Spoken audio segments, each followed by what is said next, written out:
and you can have supper before you go." I was the only guest in the dining room. A tired waiter provided me with an omelette and a pot of coffee, then leaned against a sideboard and watched me while I ate, the limp table napkin over his arm, seeming to symbolize the very man. The room was hung with mirrors, reflecting unlimited empty tables and watchful waiters, and solitary ladies finding sad comfort in omelettes and sipping coffee to the rhythm of Mendelssohn's Spring Song, played over 3 times by the great chiming belfry. "Are you ready, madame?" asked the waiter.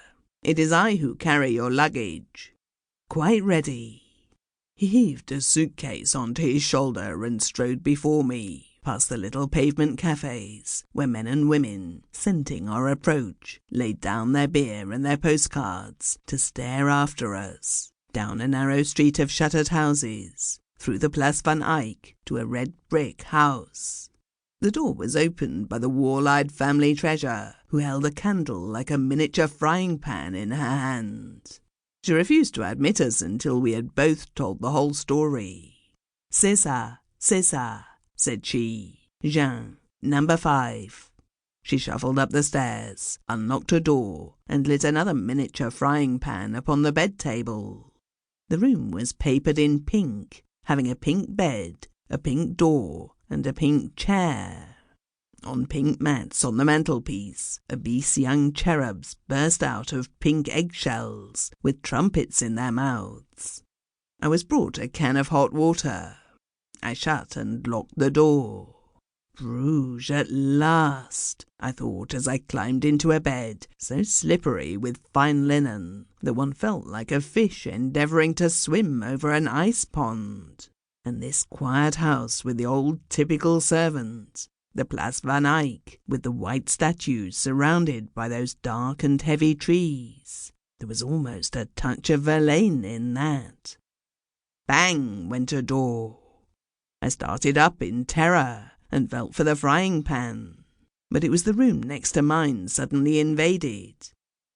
"Oh, home at last!" cried a female voice. "Mon Dieu, my feet! Would you go down to Marie, mon cher, and ask her for a tin bath and some hot water?" "No, that is too much," boomed the answer. "You have washed them 3 times today already." "But you do not know the pain I suffer. They are quite inflamed. Look only." "I have looked 3 times already. I am tired. I beg of you, come to bed." "It would be useless. I could not sleep. Mon Dieu, mon Dieu, how a woman suffers." A masculine snort, accompanied by the sounds of undressing. "Then if I wait until the morning, will you promise not to drag me to a picture gallery?" Yes, I promise."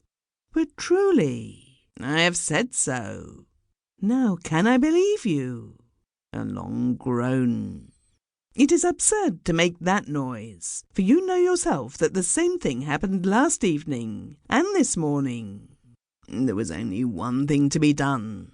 I coughed and cleared my throat in that unpleasant and obtrusive way of strange people in next-door bedrooms.